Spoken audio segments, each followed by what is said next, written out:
So we are talking about succession planning for Scout units tonight. And one of the important aspects of succession plans is it's all about your volunteers and your volunteer recruitment. If you haven't had a chance to check out the volunteer recruiting unit success workshop that I put together a few months ago, I highly recommend it as a complement to what you're about to learn in this particular module. You can find it at mayflowerbsa.org/membership. And if you scroll down to Unit Success Workshops, you'll find it right there. Or to make it easy for you, just scan that little QR code and you can be directed right to that module. That module is about 45-ish minutes long, but it is filled with some information, and we are going to reiterate a little bit of the discussions tonight in our presentation here because it is worth repeating some of that content. So what is succession planning? Succession planning is an ongoing process of systematically identifying, assessing, and developing talent to ensure leadership continuity for all key positions in your pack, troop, crew, ship, or post. And it's a process that involves your volunteers, but you obviously do need some key players to help put this plan in place and select people. So the people that should be involved should be your unit committee, and including your committee chair, your current leadership, and that even goes down for cup packs right down to the den level, as well as your chartered organization representative. It's very important to realize that any registered adult with your unit does need to be approved by your chartered organization rep. The big thing here is, why is it needed? There's going to be a change of leadership that's always expected in scouting units. In most cases, it's because leaders get involved at the cup level with their children, and their child advances over to Scouts BSA and advances onward and upward. And in a lot of cases, those leaders do move with their child.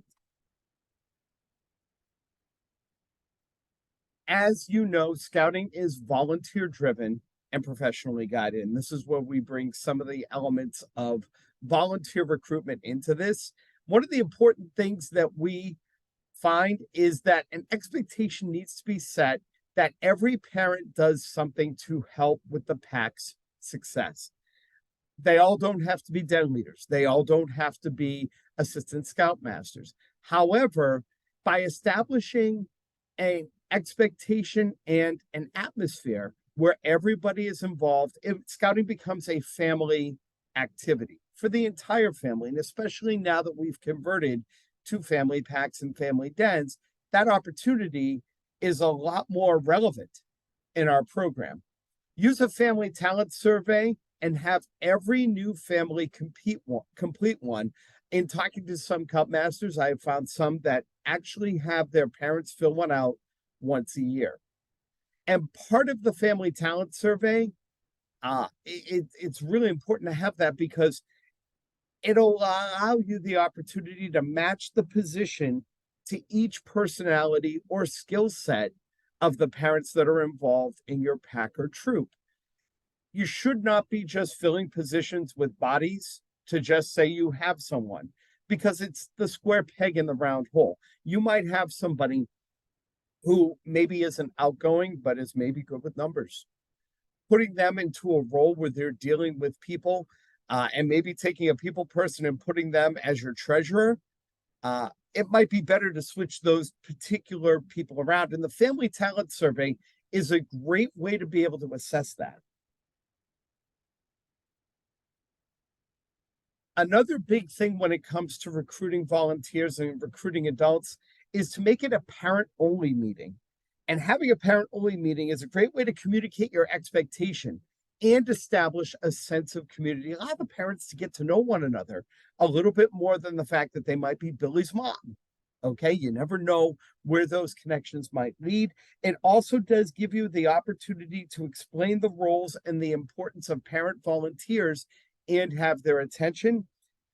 But one of the things that is helpful in this conversation is to talk about the emotional element of the parent-child relationship. And volunteer recruitment is a great way to help the parent-child relationship and not only benefits the unit. So we're going to talk about some volunteer recruitment tips that are going to help you. And again, this may be a little bit crossover from volunteer recruitment that we've talked about in the other module, but it is really important to reemphasize this because it does carry over into succession planning. Tip one is don't go it alone. Bring an influential volunteer.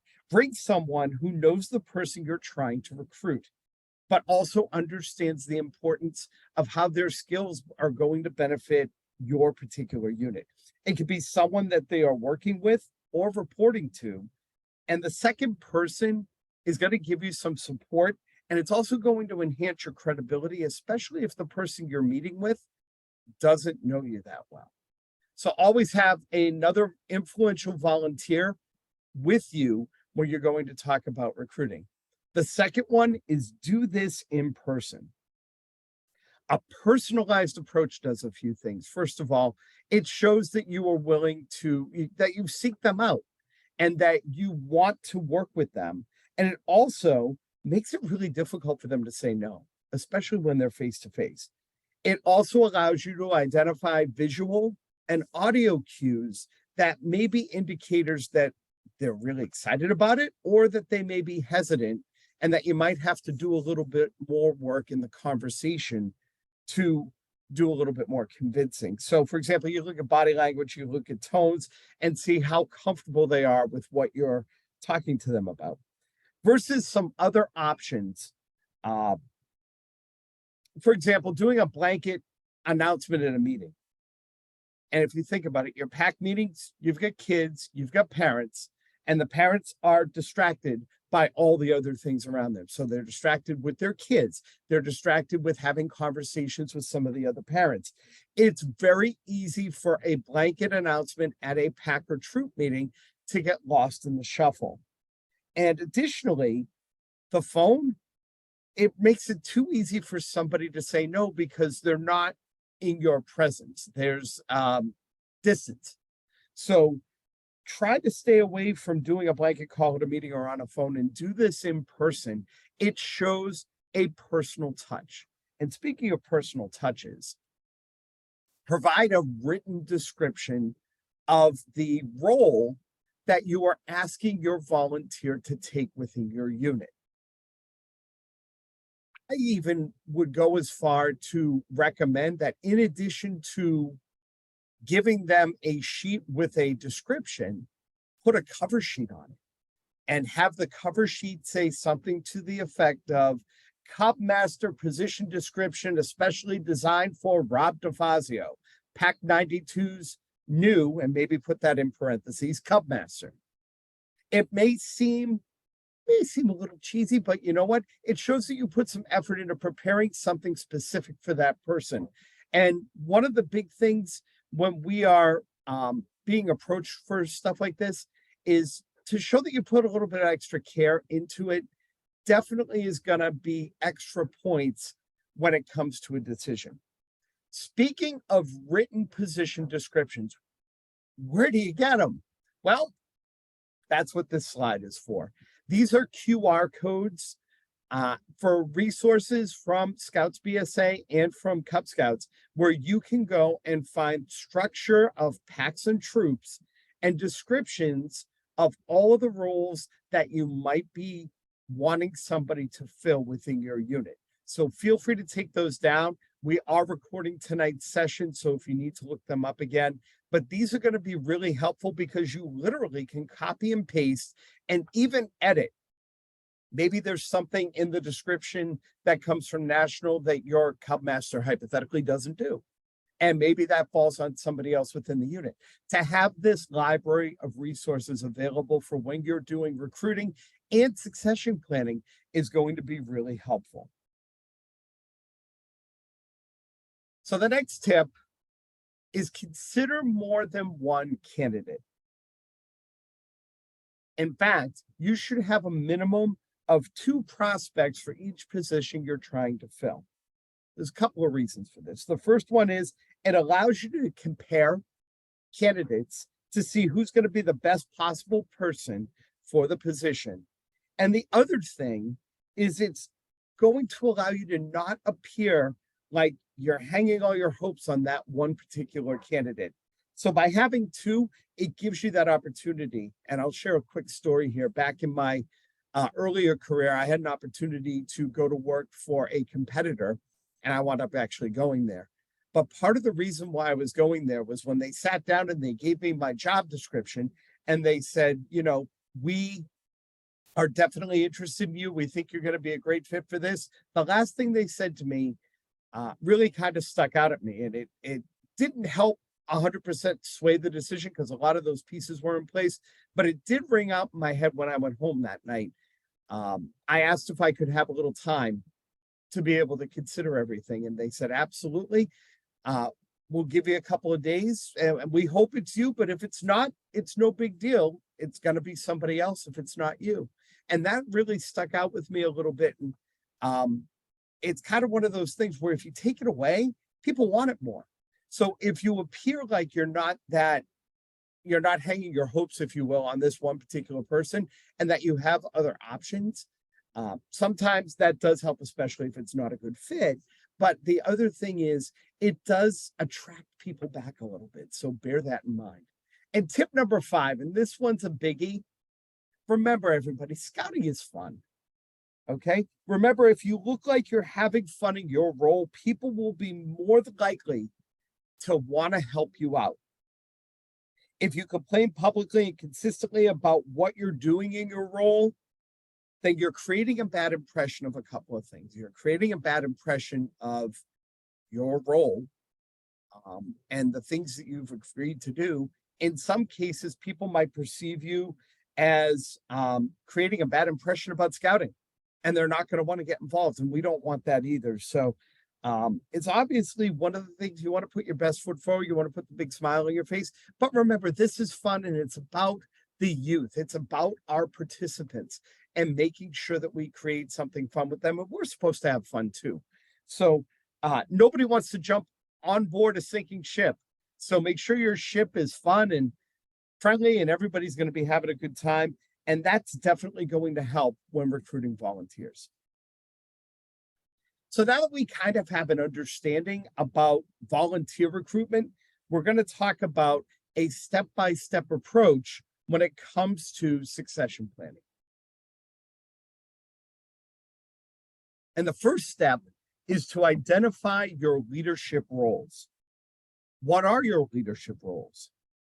If you go back a couple of slides, and maybe you go back to those descriptions and the QR codes that I put for the structure, there may be things in that structure that your unit doesn't do, and that's okay. As long as you're fulfilling the ones that we need, that's what keeps you afloat. But every unit has leaders, assistant leaders, and key committee people, such as treasurer and coordinators for certain things that maybe happen throughout the year, etc. Assess the likelihood that the people holding all your leadership positions may be leaving over the next year or two. And if you see that there's going to be that possibility, now is the time to begin to look at possibilities. Determine which den leaders may need to be replaced. Determine who might need to help with Pinewood Derby or your Blue and Gold Banquet or your next camp out. I know some troops that are really super organized, and they have a core of parents who sign up whenever there's a camp out. And they basically sign up for a weekend. And if the troop decides that they're going to do an activity that weekend, those parents are the ones that are going to be the volunteers and going to represent the 2 Deep leadership that unit needs. So as you go through this and identify those roles, look for what those possibilities are, especially on the Cub level, because we know the Cub level is when they're going to advance over into Scouts PSA. So we want to make sure, and believe it or not, if you get them young enough, you've got 6 years of being able to have leadership and people involved in your pack. So bear that in mind. Step 2 is to evaluate those resources. Again, use that family talent survey to get a feel and learn a little bit more about the parents of each of your kids in your program. List the adults in your unit who are not currently in a leadership role and include the new parents. Try to determine their talents and abilities and the job for which they would best be suited. Again, volunteer recruitment and succession planning isn't just putting people in places just so you can say you've got it all covered. It's finding the right people, because that really does make the program a lot more successful. Make certain that the parents of the youngest members of your unit are tapped early for small jobs that can lead to bigger roles. So if you've got an outgoing parent, for example, as a as a parent rather, of a younger person in your unit, maybe start them out small as maybe the new member coordinator. Or maybe you've got somebody who's super detail oriented, and maybe you're going to start them off as the person in your pack that's going to plan the Pinewood Derby or the Blue and Gold Banquet or the summer picnic. Be sure to vet your prospects so that you are selecting the very best person for the job. Step 3, approach your prospects using the things that we just talked about. Once you've confirmed and established leaders' intent to depart for some future date, invite your prospects to consider the first steps towards taking over, sitting down with them, having a conversation. Have a conversation and build some rapport. And remember to make sure you include the conversation about their kids, because that's why they're there in the first place. If you plan ahead, your new leader could shadow the current leader for several months, in some cases possibly years, receiving on-the-job training in their particular role or position. And that's really what it's all about. It also allows for you to be able to have a good opportunity to mentor them with somebody with experience. And we're going to talk about mentoring in a couple of minutes. Step 4, set a date for the transition. If the parent of a second-year Webelos Scout is moving their child to a troop, their position, for whatever that is likely going to open up sometime in advance. Okay, depending on when they cross over. Agree with all parties. And when we say all parties, it's not just about the new person that's going to be stepping into that role. It's about the person who's leaving too. You don't want to shoo them out too quickly. So make sure you have a transition date that everybody is aware of. And don't forget to have all your new leaders complete youth protection training and basic training for the position that they are going to be stepping into. And number 5, acknowledge the volunteers that are taking these new roles. One of the things when it comes to volunteers, it's an unpaid thankless job, and I think we all know that. But one of the things that is going to keep your volunteers happy is to show them a little appreciation and show them acknowledgement and appreciation that they're taking over in these roles by making it public. So make it a point when they're taking over at the next PAC meeting to make sure everybody knows that John Jones is going to be stepping in as the new committee chair, and he's going to be starting in the fall. And Billy's really excited because his dad's going to be at every meeting now, and so on and so forth. But to show that appreciation publicly is some of the best ways to thank your volunteers for what they're going to be doing and for stepping into these roles. And other parents who see that are going to be likely to step into those roles as well, knowing that their contributions are going to be appreciated starting in day 1. So now you got the people in place. Now you've got a succession plan, and now you're beginning to have people step into roles to take over for people who are moving onwards and upwards. Now what? Well, a couple of things. Succession planning. Mentoring is a big part of this, and that's why getting them into an assistant role is going to be a great idea while the existing leader is still in place. It's going to allow them to be able to ask questions. It's going to allow that on-the-job training we've talked about. It's going to give them an opportunity to pick their brain and understand how things go, and even allow them the opportunity to maybe take over for a couple of leader meetings, for example, and have them run it with the support of the person who's been doing that job. Have the people who are currently holding these positions assist in training their successor. Again, we talked about the hands-on approach, and it allows them to gradually experience that role. The other thing you want to make sure when it comes to succession planning is training. And there are some trainings here that we're going to talk about real quick. The one that is required, we all know about it, youth protection training. And that's actually required to fill out the application and get started with the program. So it's very important you make sure their YPT is in place. In addition, you want to seek out and give them guidance on where to find their specific position training. In most cases, that can be found in my.scouting.org. So give them a list. If they're taking over as a den leader or they're stepping into the role as a committee chair or a scoutmaster, look up in my.scouting in the training area and find out which modules you think they're going to need to take. And give them that list when they take over and say, listen, you got to take YPT, you got to go fill out the online application. And oh yeah, you would want to take these 3 modules to make sure that you understand everything that you're going to be doing as the scoutmaster, den leader, etc. Blue training consists of an online prerequisite component in addition to an overnight outdoor camping experience. Baloo training is required and mandatory for a minimum of 1 adult on a pack overnighter. But why only have 1? Get them all trained.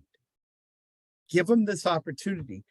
The one big fear that a lot of volunteers have is that they're going to be stuck into something and not have any support, and more importantly, fail.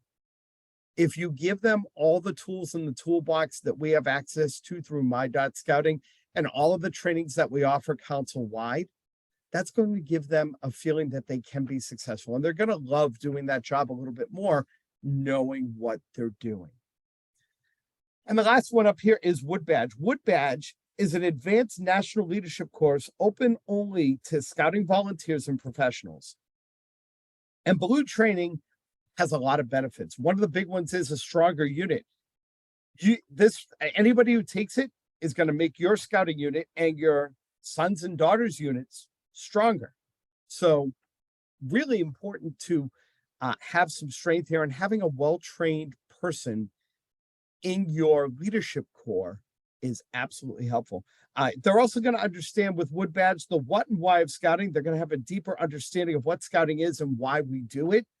Additionally, it's an experience. They're going to learn and experience things that will stay with them in their scouting career and outside of their scouting career. And that's the one thing. It's going to be beneficial to their work environment, to their church. It's going to make their family relationships a lot stronger. And last but certainly not least, one of the big things that we always talk about is it's going to be fun.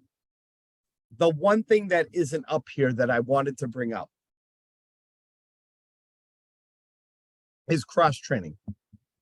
Now, cross-training can come into play with maybe the people who are taking those small roles at first, such as running the Pinewood Derby or maybe the Blue and Gold Banquet, and cross-training them into something that they're eventually going to step into